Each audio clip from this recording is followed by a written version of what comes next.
Welcome back to the Black and Gold Report. We are still joined by Assistant Athletic Director for Compliance and Student Athlete Success, Patrick Stirk. So as we continued talking the last time, you had said that you have interaction with coaches and administrators, but how is your relationship with those two groups of people?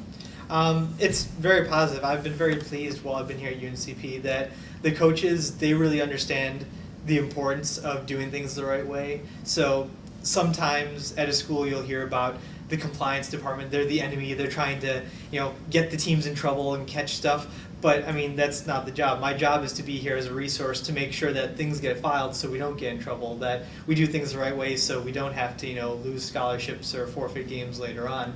And the coaches understand that I'm not here to try to dig into their programs, that I'm here to make sure that, they don't have to deal with issues down the line. So when I have a question for a coach, they get right back to me. If I need to talk to a student athlete, the coach pulls them in and we get everything resolved. And so it's been very easy to do my job with the support that the coaches have given me.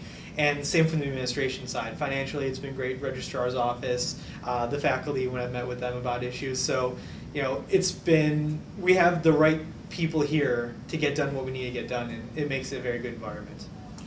Well, you said that you have interaction with student athletes because they come in and stop by your office, and if you need to talk to them, you do. But how much interaction do you have with them usually, and do you have more interaction with coaches or with the athletes themselves? Definitely with the coaches, because the student athletes, they have enough on their minds day to day. They've got their classes to go to and the homework and the studying and the practice and going to games, that if they don't need to see me, I don't want them to have to see me, have to worry about that I'm out there doing all this kind of stuff. Because if I can keep it off their minds that they don't have to worry about the paperwork and the scholarships and everything else, then that's good, because it's the last thing they should have to worry about. So it's much more with the coaches, because it's the nature of the business. Coaches have to sign documents every couple weeks about recruiting and about practices. So, and then the coaches just have questions for me regarding things. So the coaches and I have a constant dialogue. The student athletes, it's really only if they seek me out as a resource, but otherwise I don't want to be bothering them. They've got enough that they need to do.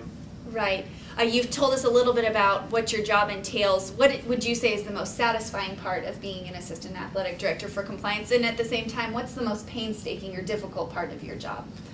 I'll start with the most painstaking because it's pretty easy. The most painstaking is when you have to tell a kid that they can't play or they can't practice. Because, we're not an institution here where we're trying to circumvent the rules or do things, under the table. So when I have to tell a kid or a coach that this kid can't play in the next game or they can't practice for a couple days, it's not because they tried to do something wrong. It's because, unfortunately, just something wrong happened. So I don't enjoy holding them out. I feel bad because I know they just want to be out there, they want to be playing.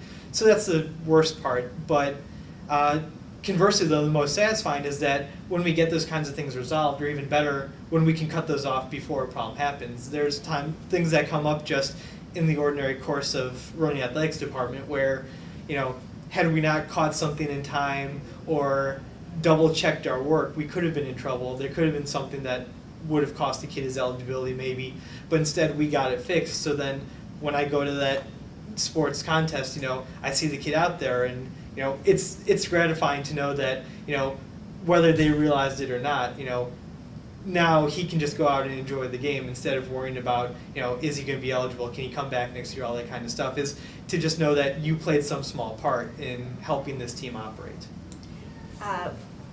You have a lot of communication between academics and athletics in your job. What would you change to better the communication you have between the two to make it flow more? We've made some good progress. Just this year we started the priority registration for student athletes, because they have specific times they need to be in classes because they have to practice in the afternoon, they have to be able to travel to contests. So it's been very good that we've been able to get that kind of working relationship going with the faculty and with the administration. I think, it's the thing of keeping open the channels of communication, that if the teachers know something in class with a student athlete that they can relate to me, relate to the coaches, we can talk to that kid.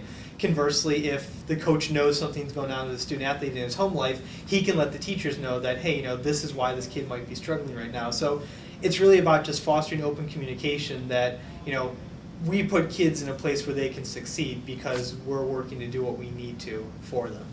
All right.